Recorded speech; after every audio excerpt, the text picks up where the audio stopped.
Something we've been meaning to get to for a while, and that's Walking Dead news.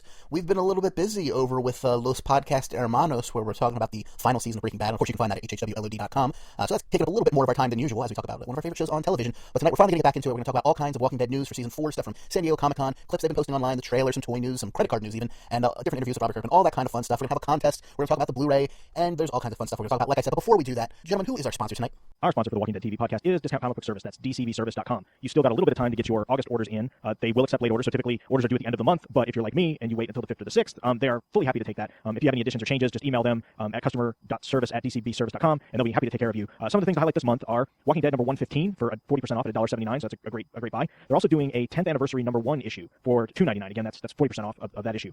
They are releasing the Governor special that they solicited on a few months ago. That's also $1.79. Has some new material and then some reprint material from his first appearance. They're also doing a Tyrese special, and that's a new solicit this month, which I think, again, has some reprint material and then maybe one new story to it, so you might want to check that out. Walking Dead magazine, I think it's number 6, is going to be out. That's 25% off at $7.49. Just to let you know, all the Marvel and DC, if you're a superhero guy, all the Marvel and DC trade paperbacks and hardcovers are 50% off, so huge savings by ordering ahead over at dcbservice.com. Also check out their digital side, where you can order your digital comics through Comixology and earn an extra 5% off of your print publications. And don't forget to use the code WD8 for an extra 8% off if you're a brand new customer to Discount Comic Book Service, or if you have not ordered in the last year. So please use that code. Check out dcbservice.com, and we thank them for their support of the Walking Dead TV podcast. Absolutely. And Jim, I believe we're also sponsored by another organization this week. Who would that be? Pittsburgh Comic-Con is what my good friend from Jersey, see I got that right, is referring to. We, once again, the HHWLOD Network, along with Action Lab Entertainment, are sponsoring the trivia contest for 5 years now running by yours truly, Mr. Jim Dietz. I'll be your quizmaster. Consider me the Billy Quiz Boy of the world of comic books. They'll be Saturday at noon in the big hall. Come on in, win a big hall of prizes. It's winner take all. Again, prizes brought to you by Action Lab Entertainment, the HHWLOD Network, and Fan of the Eye Comics. It'll be at Pittsburgh Comic-Con, September 27th, 28th, and 29th at the Monroeville Convention Center here in Pittsburgh. If you are an LOD listener, there was also a party for our Facebook group listeners, Geek Throwdown. It's kind of a legendary party around Pittsburgh Comic-Con time. So if you're interested in that, follow us on Facebook and get the details there.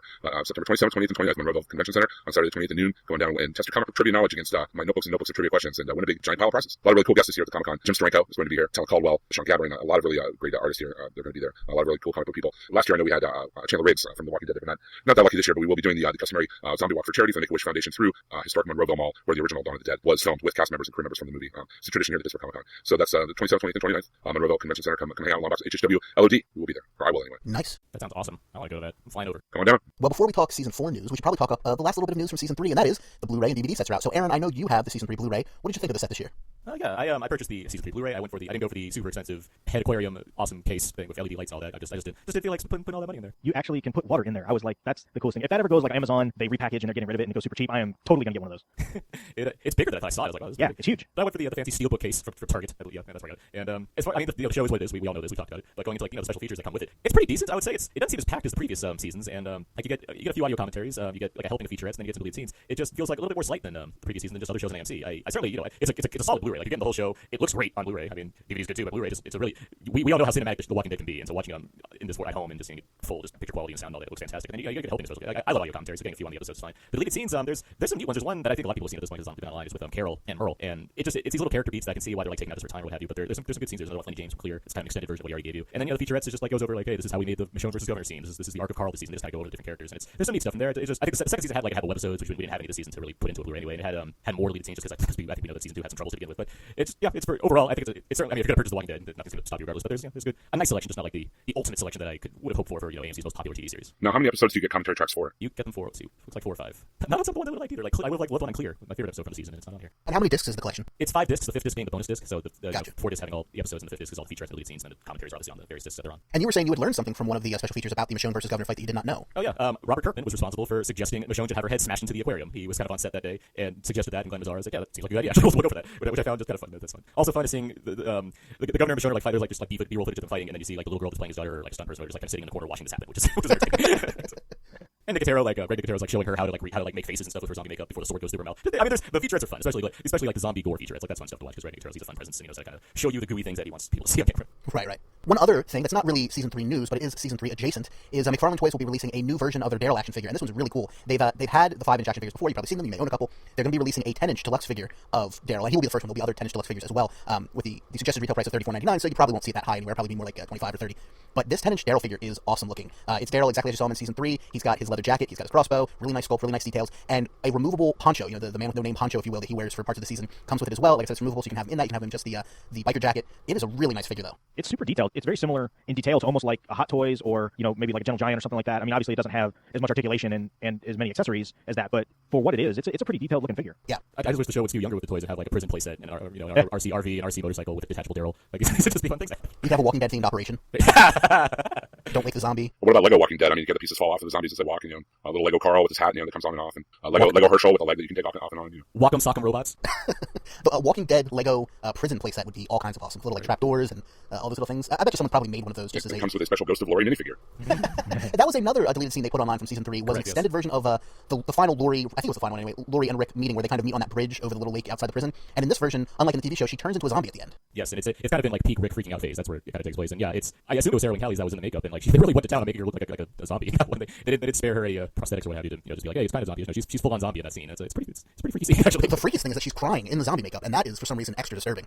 We should make it clear though that in terms of the story, like even though this was cut, it's not that Laurie was actually a zombie. It's that head Laurie, if you will, the apparition that Rick is seeing is the zombie, not that there's actually a zombie version of Laurie anywhere, because she got eaten apparently by that one pregnant looking zombie. Yeah, it was Glory or Laurie Juice or whichever other names we came up with during the season.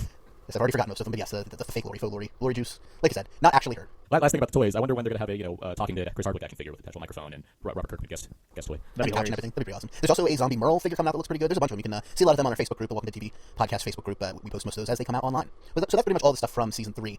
Let's move on to season 4, if we will. Aaron, I know you were at San Diego Comic-Con this year, weren't you? I was at San Diego Comic-Con, correct? Yeah. Did you get a chance to see the Walking Dead panel? I really wanted to. I missed out on the panel. The Walking Dead was in Hall H, which is the most popular hall, and that was a very busy day. It was like that and Game of Thrones and a lot of other stuff in there, so I just missed it. Well, I have the whole rundown of everything that was said there. But before we get to that, they did release the trailer that they showed there pretty much at the same time, maybe even minutes before they showed it at the panel. They released it online for everybody to see, which was very nice of them. What did everybody think of the season 4 trailer? I like seeing Tyrese, like he gets into a moment where he's like just hammering off zombies all around, walkers all around him. I like seeing kind of that desperation in action. That's fun. I've been waiting to see that since reading it in the comic. When I heard there was going to be a Walking Dead TV show, Tyrese was one of my favorite characters in the comic, and I just couldn't wait to see him go to town with that big claw hammer on some walkers. And now finally in this trailer, we get to see some of that. That's awesome. I agree. For sure. And I like seeing kind of you're getting an idea of where the season's going. Visually always looks fantastic. Like I'm not really suspect on like what they're capable of from a visual standpoint. I just anticipate that action. But seeing the different groups kind of blending together, you get a neat kind of feel about that of how this is kind of working out with the prison still being played, what have you. But I like that it doesn't get away too much. It just kind of gives you more of a tone for the season rather than like this is happening and this is happening. So I like that. At the end of the trailer, we get a teaser where several of our main characters are in a car as they're going on what appears to be a zombie run, or a supply run, where they go to a local store and infiltrate it military style. And we see some of that at the beginning of the trailer in a very cool scene. They hear over the radio some broken transmissions, and what comes across that you can hear is sanctuary, a pause, and then those who arrive survive. Now, we've all seen zombie movies, we've all read zombie books or zombie comics, or seen various zombie things, or just various post-apocalyptic things. Generally, when you hear a transmission like that on the radio in a post-apocalyptic type environment, it's not what it seems. Either that transmission has been going for years, sometimes almost 20 years. Fallout 3. Sometimes it's the parts you didn't hear, the parts saying those who arrive will not survive. This is not a sanctuary. Do you have any expectations for what they will or won't find following that transmission? Will that be our thread for the whole season, do you think? Is it a governor ploy? I doubt it's a governor ploy. I mean, that's a big speculation, but I doubt it's a governor ploy. This might be another, like, there's other human threats out there kind of thing. But I certainly agree with you. Yeah, you're not thinking, man, it's great they finally found safe haven. You're like, no, we probably should not. This is something to look out for. And again, that's one of the things where I'm like, you get a tease of it, and opposed to, yep, this is happening kind of thing. It looks like the prison's getting a little bit worse for wear. They have some zombies getting inside the gates, inside one of the cell blocks even. The fences look like they're starting to fall down a little bit. It seems like, once again, they have somebody on the inside who might be purposely sabotaging things. Certainly, governor groupies maybe doubtful, but you get a sense that, yeah, you invite 30 odd people or whatever, however many there are, and not all are going to be, one of them could be a rotten apple. But with the prison, do you see, I mean, these are brief shots of it, but you see them like kind of rebuilding the gates and what have you too. Like they're certainly trying to fortify to make it a livable place for a much larger group of people than they began starting out with. It's easy for me to see that they could probably very well have a plot line along those lines, though, of a few governor sympathizers, and that's at the table for his return, which, I mean, we know is inevitable. It's just a matter of when. I hope they give him a rest, though. He had a good run there in the last season. I think if they put that character away for a little while and bring him back later, it's going to have a longer impact than using him all the time, every episode, ad infinitum. Now, one of the few new characters we know about for season 4 is Lawrence Diller Jr. playing Bob Stuckey, yes. And he is in the trailer quite a bit.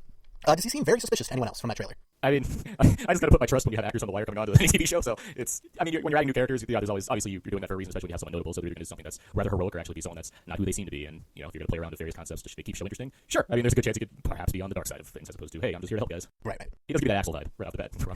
Except without the awesome mustache. Yeah, I just think it's, again, like Aaron said, the fact that we get another actor from The Wire in is definitely a good thing. I always liked D'Angelo Barksdale's character from The Wire was kind of tragic in a way. Not to give away too much of what happened, but he was he was definitely an interesting character, kind of the guy on the inside that maybe didn't necessarily want to be on the inside, but was kind of forced to be on the inside, and just involved in some interesting circumstances. So I think Lawrence Diller Jr. is going to do a really good job on Walking Dead. One of the things that the trailer kind of gave me a vibe for, it gave me much more of a Romero vibe than even maybe going all the way back to season 1. I mean, just that especially like Dawn of the Dead, like when they go into that store, the convenience store, whatever it is, and they kind of just the way it's shot, it looks real, kind of really sharp. It doesn't look like there's a lot of grain to it, So I'm really curious as to see how the season goes, because it just based on that extended trailer that they showed, there's a lot of a lot of moving parts. It seems like we're kind of getting Rick back to being like really paying attention to what's going on. He's investigating things. He's it's like his mind is back in the game. I guess is what I'm getting at. I mean, I hope in terms of the Rick portion, I hope so. I mean, I like this. It's in relation to like the comic, which I love. Rick is a character that I really love within the comics, and I think that's something to say in terms of having the lead character be the one that you actually enjoy the most in a series of so many different characters, which can be rare because sometimes the lead character can be kind of bland or what have you. And the Rick on this show, Andrew Lincoln certainly giving it his all. No one can argue that he's not giving it his all, but he hasn't been my favorite character mainly because he hasn't represented the same kind of Rick that I've seen. We could argue how effective he's been as the Rick in the comic versus the Rick that the show needs and how effective that's been and what have you. But I mean, I like other characters on the show better than Rick. But yeah, seeing where this season could be taken just in this small segment, it's nice to see he's got his head on his shoulders, and I'll be interested to see how he evolves this season as a character, depending on how much time's passed between the last season, how much he's evolved as a leader and dealing with the various losses of Laurie and other people in his life and during this whole zombie ordeal. We get a cool scene in the trailer with Carol, who's teaching a bunch of young children knife safety, which I thought was a cool little moment. And it looks like there's a number of child characters, and I think you see a brief shot of one of them maybe holding hands with Carl briefly. It's hard to tell exactly who's who because of the way that the shot is shot. Not to be too redundant there, but do you think we might get to see some, maybe that Ben, I think it was Ben and Bill, right, storyline from the comics shown in the TV show now? You have these other characters. I mean, that was a really dark moment in the comics, but a really cool subplot for Carl, and just to see how the zombie apocalypse affects children. Yeah, I mean, it seems that we used to. I mean, those of us who read the comics kind of had a roadmap for where things were going, but now it just seems like with the end of the third season, beginning of the fourth, it has diverged so far from the comic book storyline that we really have no idea. I mean, we might see parts of storylines like you said, the Ben and Bill storyline or what have you, down the road, but all the elements I see in this trailer, I mean, seem pretty far off from the storyline of the comic, and I think that's great. I'm so happy for that. I'm glad it's not a literal, word for word translation. I'm glad that we're getting something new because then I don't know what to expect, and I enjoy that. So right, absolutely. I agree with that sentiment for sure. That you're not. I mean, we could still interweave certain things from the comic, but yeah, it is at a point where I don't know what arc it's going to, the prison arc is something very significant. There's a couple other arcs that I doubt the show will get to this season based on where I am in the comic. I read the hardcover, so I'm like, only so far. But I honestly don't know what this season could be tackling that relates specifically to the comics beyond, a couple subplots that they might pay reference to or various characters that could come up or not. If that transmission leads to the Hunters, I will be a very happy person. One, two, there's a lot of things that happened after, the events of the governor and how that all went down that happened in season 3 before it came to the end. So we're kind of in this weird spot where some of that stuff has already happened. They're staying in the prison, at least for the foreseeable future. I think all of the season, the plan is for them to be there, unless they pull some kind of switcheroo maybe at the halfway point. But the fact that they're staying there, that they're building this community there, they're introducing characters that may or may not have been in the comic at this point. So yeah, I agree with you guys that the fact that it's going to be its own thing, that us fans of the comic can kind of sit back and enjoy and watch and not really know what's going to happen, I think is nice, because Game of Thrones is a perfect example, right? I mean, if you're reading the books, you pretty much know. I mean, yes, they have made some minor changes, but all the big beats are all there in the show, and it's impossible not to be spoiled, and it's kind of fun knowing it's coming. But there's part of me that wishes I could go back and like unread that, so I could be surprised with some of the stuff that's going on. So the fact that we don't really have that with The Walking Dead, this is kind of this divergent timeline or whatever, it makes me happy. Yeah, at the same time, the pivotal dead wedding scene for The Walking Dead. Oh wait, that's not a thing. I don't know. That's what the transmission was. It was a wedding invitation. Exactly. But yeah, I agree very much that I like that we don't have like specific big beats to hit necessarily the show from what it looks like it's going. And I also I like to think that it gives the writers a chance to not be kind of beholden to the comic as much as they get to branch off into different sort of territory while having the approval of Robert Kirkman is obviously very involved in the series and what have you. So it gives them a chance to be creative. And as much as I had issues with some of the writing on the series, I'm still anticipating different ideas coming into play of how we can approach this series using these characters that are from the source material without having to be devoted to said source material. And I like you gotta love the fact that Robert Kirkman gets a second chance to tell a different story, but with the same characters in the same milieu. You know what I mean? It's almost like okay, that maybe the comic was take one, and then this is like the more like another more refined version, maybe. It's very rare that an artist gets to do that. Get paid twice or whatever. It's like Dr. Manhattan choosing the left door or the right door per se, or Morpheus offering the right door. So to jump back to Comic-Con in general and to the panel, like I said, I got all the information here in front of me, so I'll try to pick out some of the more interesting things from what they said on the panel at Comic-Con. The characters in the prison, it said, might get a little comfortable, but then it's going to become a lot more dangerous at the prison. And then Scott Gimple, who's going to be the showrunner for season 4, says the governor got a great deal of positive reinforcement for all the things he did before Michonne killed the zombie version of his daughter. And Kirkman said all bets are off with him. How he returns, when he returns, and what he's doing when he returns is going to be a really big mystery this season. And I mean, I would be, I just like with governor returning, it'd have to be like the like right before the break in the middle, right? That seems like the best guess. Probably. I mean, are they going to be doing a break this season? Do we know? Yeah, they are. Yeah. They're okay. I mean, we do know that season 4 will premiere Sunday, October 13th at 9 p.m. and Talking Dead will be on right after that at 10 o'clock this year. So we do know when it will be back, but I had not heard anything one way or the other on the break. So it's good to know that will be the case. It's 16 episodes again. They got to do that. They're not going to have it during like. I think that's pretty much standard operating procedure for AMC shows now, isn't it? It's like the 8 and 8 model. The 8 for the first half, take a break. They did Breaking Bad. And... It's kind of half and half. I mean, Breaking Bad did it, but that was a weird situation. Walking Dead has done it twice now, but Breaking Bad before that was always 13, except for the first season of the writer's strike. Mad Men's always been 13. Killing's always been 13. I think Low Winter Sun is 13. Hell on Wheels is 13. Yeah. I mean, they're playing around with the format. That's totally fine, but I wouldn't say it's their standard operating procedure at this point. I think Walking Dead is just so popular that like we can get so much out of this if we put in 8 episodes now and 8 episodes later in the year. I think the big thing, to be honest with you, with Walking Dead around that time is football playoffs and the Super Bowl. I agree with you completely. I think I mean, because that's where the break is, and being a Sunday night show, you're not going to compete against the Super Bowl, and you're probably not going to compete too well with the playoffs, especially when you get down to NFC, AFC championships and that kind of thing. So I think that was more the motivation behind the split than anything, because it's what, like 6 or 8 weeks I think is the split. I think that's what it was this past year. Yeah. From like the beginning of December to the midway through February or something. Yeah. It was asked of the group at Comic-Con how Herschel's role will change as the conscience of the group in season 4, and Wilson, the actor who plays Herschel, said he really just wants to hold on to his other leg, so that got him back. I mean, I certainly like Scott Wilson. I like Herschel's. I mean, I thought about this a lot. Herschel's top 3 probably my favorite characters on the show. So I hope he doesn't become too preachy. Look, he was a preacher. I hope he doesn't become too preachy and telling Rick how to watch his son and what have you. Just continues being moral reasoning in a good way as opposed to what's his name? He died. Dale. Yes, Dale. Yeah, what we saw in the trailer of Scott Wilson as Herschel seemed to be more general advice for the group, kind of pep talky more than preachy, which was good. More Obi-Wan, got it. Yes. David Morrissey, the governor, said he's frequently insisted that the governor is not a bad guy, and that's absolutely something he's definitely said many times. And Chris Hardwick replied that certain recent events might put a lie to that. But Morrissey took the character's side and he said that he felt betrayed by his own people. He said, you just got to be on my side. If you're not on my side, you got to go. That's how the character is approaching this. When asked before he started shooting season 4, where did he think the character was going to go, Morrison said, we already saw some of where he's going to go in the season 3 finale, where the switch goes off in his head, and we'll be seeing him dealing with what that switch is in season 4. Well, he's the governor. He went down Crazy Street with 2 guys in tow, so we'll see where that takes us. Yeah. Well, and then, too, there was like a bit of, I think everybody was taking it as a spoiler because allegedly he's cast in this new AMC pilot called Line of Sight, and so everybody's like, oh, that must mean he must die. And I don't think so. I don't know if he's going to be, if this new show gets picked up, if he's the, well, I guess he is the lead, but, if he has a limited appearance in The Walking Dead but still stays a regular, then I could see him doing both shows. I mean, especially, a regular full-blown TV show has, between 20 and 22 episodes these days. With The Walking Dead being 16, I think we pretty much know he's not going to be in every episode, and if this other show gets an initial, I know a lot of times with these first seasons for some of these shows, they get 6 or 8, 10 episodes, like sometimes they're short. Yes, like I think Little Winter Sun's only like 8 or 10 episodes for this first season of it. Yeah. Breaking Bad was 7 technically. I think they played the first 2 kind of back to back, but it was like 7 in the first, and Walking Dead was 6 to start with. So I don't think that necessarily that means anything. Although this is pure speculation on my part, I have no inside or outside knowledge of it. I don't see the governor as being a long-term character. Like I don't see season 5, 6, 7 if the show goes on that long. Like he's still around. I think they're going to have some resolution to his character. If not this season, then maybe next season. I'll piggyback on what you're saying and agree that I think the governor. I think that season 4 is the last we're going to see of the governor. I can't see him sticking around, especially because there's other things that The Walking Dead can do, even if it does bounce back into what the comics have to offer. And that said, I mean, Dean Norris, he plays Hank on Breaking Bad. He's got 8 episodes in every one of them. He's also currently on the CBS show Under the Dome. So I mean, yeah, actors can be on multiple things. Life will find a way, as they say. Thank you, Mr. Goldblum. Colby Smulders. Yeah, with How I Met Your Mother and S.H.I.E.L.D. Moving over to Daryl for a bit, Norman Reedus said Daryl was doomed to become kind of a mini Merle, and so he played him as someone who was embarrassed to be a racist and a drug user. But without Merle around, he can find the sense of self-worth they would never have found if the apocalypse never happened. He doesn't need the group for survival, but they are the family he never really had, and he knows that none of the characters are the same as they were in the first season. I agree with that for sure, and I almost like to think that Daryl, because of the fan reaction, we obviously the Vixens and what have you, things like that, I like to think that character's changed dramatically the most probably in terms of how they're writing that character and what they had plans for to do with him. And I mean, I think you could have easily, were he not to get the kind of fan base that he has now and had when he initially came on the screen, he probably could have been written very differently. He could have been potentially one that would have died in the second season. But because of how much people seem to love this character, they've probably I would not be surprised if the plans they had for him changed dramatically over the course of the series. Kind of retconning character. Yeah, I agree. They've definitely given him more to do as the seasons have gone on. So that speaks to the popularity of the character. I mean, that's a character that really resonates. I mean, there are way more people in line to get Norman Reedus' signature concept than even Andrew Lincoln. He's your Han Solo. I mean. Well, that brings us to an interesting news article where the headline was, Kirkman says the fans will get Daryl killed. And he says, I get a lot of hate mail every time I kill anybody in the comic, which always aggravates me because it's like, it's been 100 issues. Don't you know this by now? What are you doing? But specifically about the Daryl thing, that fan reaction is going to get him killed. I mean, it's like a dare. Like, oh, really? You're going to riot? Well, we'll see. No one's safe. He and showrunner Scott Gimple have also joked that if they were to kill a fan favorite character just to make the point, they probably wouldn't be, quote-unquote, safe either. We may be unsafe afterwards, said Gimple, and I mean physically. So, I mean, I don't think they're specifically saying they're going to kill him, Vixens fans, but they are saying, characters who are loved get killed off in the comic and the show. It does happen. It's a big deal. It wouldn't be a Kirkman joint if somebody didn't die every few issues or a few episodes. I mean, even Invincible is that way, It doesn't hurt to temper your expectations, I think, is what to take away from all this. I mean, it's one thing to kill off a main character, but it's another thing to kind of realize that these things happen, and while not out and out saying, this guy's going to die, I mean, telling someone to, hey, calm down over there, because that things could be afoot. I mean, it's a nice way to, make sure you're not putting too much into something that could inevitably end at some point.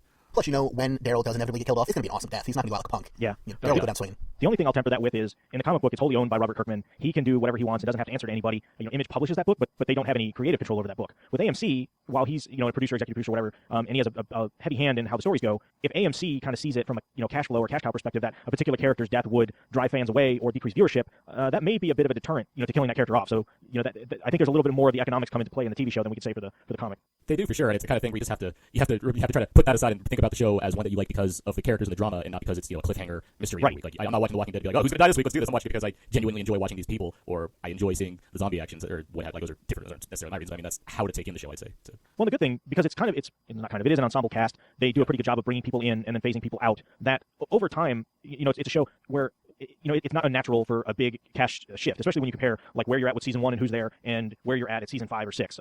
6 seasons of TV is a long time, and especially for folks that are used to doing more feature film type stuff. So, the fact that one of them may decide to not re-up their contract or might want to do something different or take a, maybe a guest appearance kind of thing or kind of fade in and fade out wouldn't surprise me. And it also has the positive benefit of fitting into that show in the way that show is run. So it's not an unnatural thing where, I know some TV shows, they either kill the character off or they write them out or, they go through all these hoops and stuff. And I think the nature of The Walking Dead is that the cast is pretty fluid. For sure, yeah. I mean, we had Shane has a big presence in the first 2 seasons. He's completely gone. I mean, Lori is a big example as well. I mean, that's the wife of the lead character. You wouldn't suspect would bite it when she did.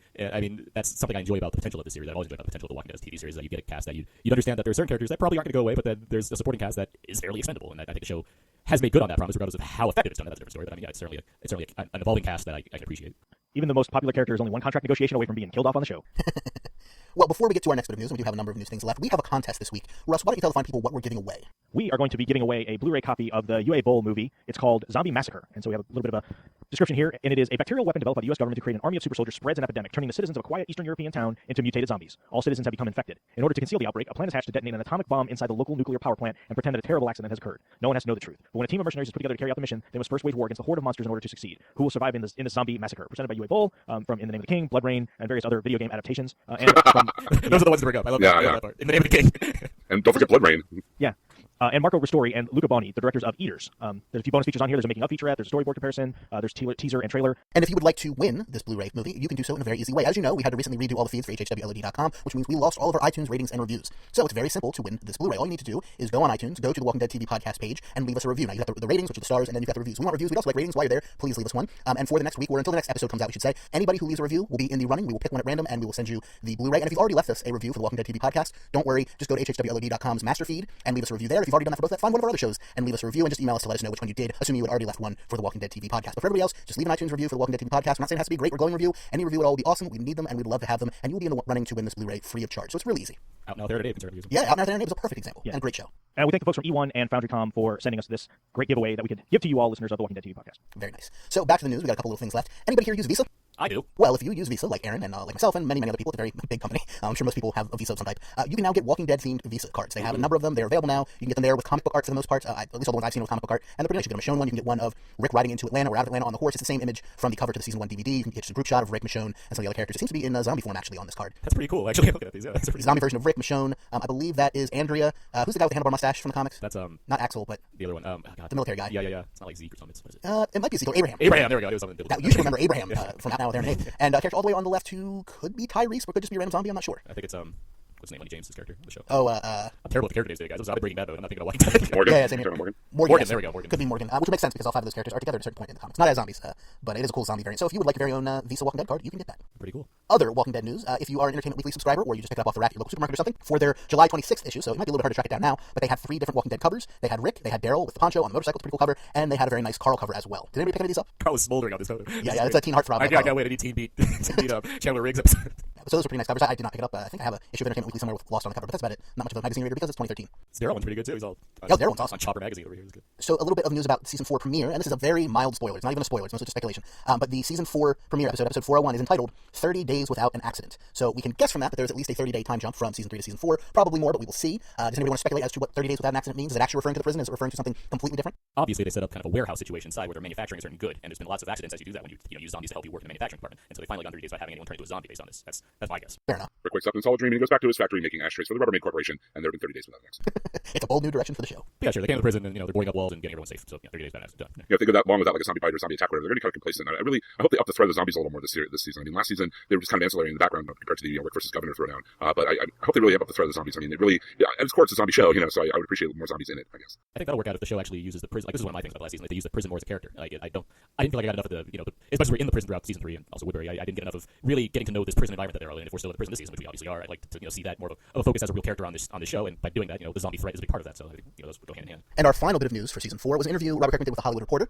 and I'll tell you some of the highlights from that there. They asked if Frank Darabont's run was described as nuanced and Mazera's was fast-paced, how will Scott Gimple's tenure be described? And Robert Kirkman said it's much more character-based story. It's going to be more focused on who these characters are, what they're going through. To a certain extent, we got away from that a little bit in season 3. Coming into season 4, we're definitely going to know a lot more about these people, so it'll be much more gut-wrenching and worse when we lose those characters. Do you think we're going to get any more flashback type stuff going on to any clues as to who some of these folks were before the zombie apocalypse? I hope not, honestly. I mean, as much as it's like, oh, we got all these new characters, we need to develop them. I hope we don't have to, too much divergence from the plot at hand and somehow find a way to incorporate these people while still focusing on the core cast. It wouldn't bother me as long as it's only 1 or 2, but I don't really expect them to. That hasn't really been something they do too often, only once or twice. The focus in the show is what happens to these people after the zombie apocalypse, not who they were beforehand. And I think that's much more interesting. And I think if there are flashbacks, it'd probably be closer to what we saw in, I think it was season 2, where you flashback to just after the zombie apocalypse started, focusing on who these people are after everything went south. And those were few and far between, even then. I mean, so I certainly don't think they're going to suddenly have more of a shift to having more flashbacks, especially when you're adding so much to the cast in the presence. I don't know how. I mean, do I need to see the Karen prequel story or something in the season? I wouldn't think so. I would like to see them do more episodes where they only focus on a small group of characters, rather than trying to juggle the entire ensemble in every episode. I really thought some of the better episodes last year, like you said, Clear, probably my favorite episode of last season as well. We focused on very few characters interacting with one another. I thought those were the better episodes. I think Gimple wrote that one, didn't he? Yes, he did. So, I mean, I'm looking forward to things like that. I hope they do more of that. I mean, rather than have a flashback episode. Another memorable episode, the episode where Daryl gets lost in the river and hurt and hallucinates more. I think it's called Chupacabra. Right. It focused on Daryl. It kind of grew him as a character rather than flashing back to before the apocalypse. Just kind of singling the characters out, to go, scavenging for food or whatever. I mean, there are a lot of different ways to parse out different characters in different groups and have them interact well with one another rather than trying to juggle the entire cast in every episode, make sure everybody has a character beat. I think as of like the third season, as much as I'd say it's probably the best season season of the I'd say it's the best season. I just want to say it's the best season of the series. It certainly put itself in a position where the governor was such a big thing. It was a huge threat. The season has a focus because of that. It has Woodbury. That's the focus. We haven't seen season 4 yet. Always a pretty good run out so far, but it's not like people in the audience for a Comic-Con panel for Walking Dead were saying, "Oh man, this season's going to be about this specific thing." Like we don't have that anymore at this point. Well, I mean, for people that read the comic, there's certainly other things that are coming up, but the governor's such a larger than life presence that's obviously that's a huge thing to devote a season to. And I don't think season 4 has that going into it. So it'll be interesting to see where we do take the season of the show. Yeah, I really do think the governor's just going to be like a back burner type story until, like Russ said, the season break or the end of the season itself. I think they have too many other interesting story elements they can move to than having to try to rehash all that again. The Hollywood Reporter then asked, how is the show different under Gimble's leadership? Kirkman said, well, more than any other showrunner, Scott actually read the comics regularly and was a huge fan before the show existed, and watched the first season, was a fan before he was brought on as a writer in season 2. He absolutely loves the material. We are definitely going in some new directions, and this will continue to be a different take on the material from the comics. But there will possibly be some scenes that are a bit closer to the comic than we've done in the past. Season 4 probably has the most number of scenes that are adapted directly from the comic series, or very close to what we did. A good deal of that is from Scott and the way he views the material and puts forth that extra effort to working into the show in a way that all works. I mean, I'm surprised to hear that considering the way season 3 ended, being so far from what happened in the comics. But it could also be things like I was bringing up before, like Ben and Bill, where you can bring in a scene that took place in a completely different place with completely different characters and still have the same effect of that scene, the same pathos and ethos and effect on the characters around it without it being the exact same thing. Right. Yeah, most definitely like Rick losing Lori, and then how that plays out within season 3 during the reign of the governor, still during the governor's presence, still like I mean, it can play around with these different ideas and different subplots and arcs and things with different characters and ways that'll be surprising to us, hopefully. Right. Kirkman also confirmed there is going to be a bit of a time jump. He says sometimes past between seasons 3 and 4, it's only a few months. We're not nailing down the exact number of days or anything like that. So that answers our question of, is it just 30 days? It's definitely at least a couple of months. Quite a growth spurt on Chandler Riggs there between over 30 days. That's what I was going to say. Every time jump is an excuse for Chandler Riggs to grow. That's the reason we have a time jump on this season. It's the Walt from Lost problem. Did you guys see the item on the website, which is Kirkman kind of behind the scenes of season 4 set, and they show him walking around the prison, and they show like how they've set up a makeshift generator with a bunch of batteries, and they're starting to grow crops and things like that. And I saw like Rick feeding pigs, like they had a little bit of a farm set up. Yeah, he was talking about that. Brief glimpses of that in the trailer too. Just seeing kind of boxed areas where things are probably growing and stuff like that. So yeah, I mean, we're certainly seeing evolution in the prison and what have you. Yeah, it's like a 2-minute thing. I guess there's a new cell block that they're going to open up and show. It's worth checking out. I mean, Kirkman's always kind of a bit of a character to listen to him just talk about stuff, and it's kind of a cool insight as to what we're going to see. How the crew, and crew not behind the scenes crew, but the actual characters, I should say, are making this into a home and a community, and I guess maybe trying to recreate some of what they had in Woodbury, where they had food and water and shelter, but I guess they're feeling it's a much more secure setting because it is a prison. So like I said, it's like 2.5 minutes. It's worth checking out. Cool. And so the last question they asked was, you're celebrating 10 years of The Walking Dead at Comic-Con this month. Given that Gimple is a big comics fan, could there be some elements of the current storyline that seep into the show sooner, given that Gimple sees the show as a remix of the comics? And they use the example of Negan, who's a character who appears currently in the comics, and I won't say anything more about that. But Kirkman replied, it's definitely possible, but I wouldn't count on it. There are very cool things coming up in the comics that we might be desperate to try to work into the show sooner just because we all enjoy them and think they're cool. I feel that those events and those characters don't really have weight or aren't really seen in the proper light if you haven't seen the things leading up to them. There's some stuff that we'd like to do in the show before we get to the current storyline in the comics. That stuff seems like it's still a ways off, and that was the end of the interview. Well, it's good. I'm glad they're not rushing to get to that material. You know what I mean? They can take their time. They can expand the characters and tell a different variation, Earth 2 type story based on the comics. And it's great. I think something we talked about earlier is that they'd already burned through so many of the storylines of the comics in only 3 seasons of the show. We were a little worried that they were going to be in a rush to use up the material, but luckily that seems not to be the case. Yeah, they got to pace themselves. Yeah. Well, so that is it for the news for season 4 that I have with me today. We may be back for another news episode before the new season. We'll probably have at least another commentary or 2. But season 4 is almost upon us, gentlemen. How excited are you? I'm pretty excited. Yeah, I think I'm a lot more excited for season 4 than I was for season 3, and I'm not sure why. Knowing the governor was coming in season 3, knowing Michonne was coming in season 3 had me pretty excited. But I guess now that I know how well those characters were done, and just seeing that trailer, I think I'm a little more amped up and excited for season 4 than I am for season 3. I would say I'm about the same level of excited. I was pretty excited for season 3 just because I knew going into that, well, at least at the time I thought going into that season that we had a straight season to work through as opposed to one that had problems like season 2 did. And even then, I think I had the same reaction to season 2. I didn't know at the time that we didn't know at all that Frank Darabont was having problems with AFC during production season 3. When season 2 was coming out. Am I correct on that? I think it was pretty sudden. We hadn't heard a lot about it. Yeah. So I mean, I guess I'm just very I try to be very optimistic about these things. So going into season 4, I'm just once again thinking, all right, well, there's a new showrunner, sure, but from what I can tell, it seems like he's a person that cares about the show. The work we've seen from him on the show so far has been pretty stellar, as we mentioned clear a couple times already. But I mean, I just think the show, as opposed to certain shows where the first few seasons are generally the best ones, I think The Walking Dead is the kind of show that's been ironing out certain problems as it's gone along, and it's getting progressively better. I don't know if it's going, I can't say it's going to be the best season ever, if it's going to be as good as season 3 or as good as season 2 or something like that. But I mean, going into it, I don't see negatives out of this. I mean, there's nothing that I'm worried about necessarily. I like the new cast members already because I mean, you got a guy from The Wire in there, good for you. So there you go. And I mean, we have these characters that we've been watching throughout the seasons as well, and they're only evolving and becoming better adjusted to this world of zombies. So yeah, I look forward to it. I'm pretty excited as well. I was excited going into season 3 knowing what story beats were coming up, and I'm even more excited going into season 4 not knowing what story beats are coming up. Before we sign off, I just want to get everybody on audio here. Who's going to be the first cast member killed in season 4? Ooh, there's a question. I feel like from the trailer that Sasha was being set up to die. They were kind of furthering her along, giving her a few extra little beats, at least in the trailer, which ran only a couple minutes long. But they had her kind of being awesome, and then they had a scene of Tyrese looking very distraught. I would not be entirely surprised if they build her up for an episode or 2 and then kill her to really impact Tyrese. I'll say that the Green family has certainly been pretty safe the last couple seasons. So, well, there's 3. Well, tell that to Herschel's leg, I know, and to Maggie, or to Maggie's just general psyche. There's 3 Greens going here, and that's a lot of one family to have around in one show. So I don't know if all the Greens are going to make it through the season. I agree with Jordan. I think it's going to be Sasha. Which is a shame, because I like Sasha, but yeah. Hey, if it serves the show, it serves the show. And I'm going to go with the dark horse and pick Carol. Ooh. I think I might be generally upset by that because Carol's one of the few characters I like on the show. I would too, Yeah. that's why, and that's exactly why I picked Karen. Exactly why. Interesting, we all pointed at female characters, so I guess the Greens does include Herschel. Yeah, but I probably more lean towards one of the others. I don't see Mr. Stuckey surviving the whole season, but I don't think he'll be the first to go. And also, there'll be a lot of extras, because we know from the trailer that 14 people had died, 12 from walkers, and 2 were murdered. So, I mean, there will be other people dying, but of the main cast and supporting cast, I don't know. Yeah, not hard to say. Not dead shirts. Oh, I like that. That shirt's very nice. Well, Aaron, thank you so much for joining us on episode 95. We always love having you on the show. Where can our listeners find you, both in podcast form and just generally on the internet? You can, of course, find all of the episodes of the podcast I do at hhwld.com. It's the Out Now with Aaron and Abe podcast. My friend Abe and I, we discuss the newest movies of the week on a weekly basis. We have an upcoming episode, actually, with Jim Dietz. He joined us to do a special commentary for the movie Pitch Black because the movie Riddick is coming out soon. We're going to do an episode for that. And in general, I'm on Twitter at AaronsPS3, and you can also find me on the websites I write for. The code is Zeke.com and whysoblue, blue as in Blu-ray.com. Very nice. Well, you can leave us a voicemail, 516-468-7912. That's 516-468-7912. Or you can always email us, comments at walkingdeadtv.com. Don't forget to check out hhwlod.com for all of our great shows like Half Hour Wasted, Long Box of Doom, The Black Box, Out Now with Aaron and Abe, Jersey Shore, Really BS, many others. We've just updated the website a little bit. It's still being completely finalized. I still have to do a little bit more work on my end. So if you see one Walking Dead link, which doesn't have all the episodes, just look over to your right where you see the feeds, and that has all the episodes. They're all still there. I've just got to finish linking to everything. You can follow us on Twitter at WDTV Podcast and at HHWLOD_network. And so until there's no more room left in hell and the dead walk the earth, remember, we can't wait till season 4. We've got a lot of podcasting to do between then and now. Have a good week, everybody. Remember, after the zombie apocalypse, they don't take shotgun shells, and they don't take American Express. Get that Walking Dead visa. Or bottle caps if you're playing Fallout. Just need to clear. Have a good week, everybody.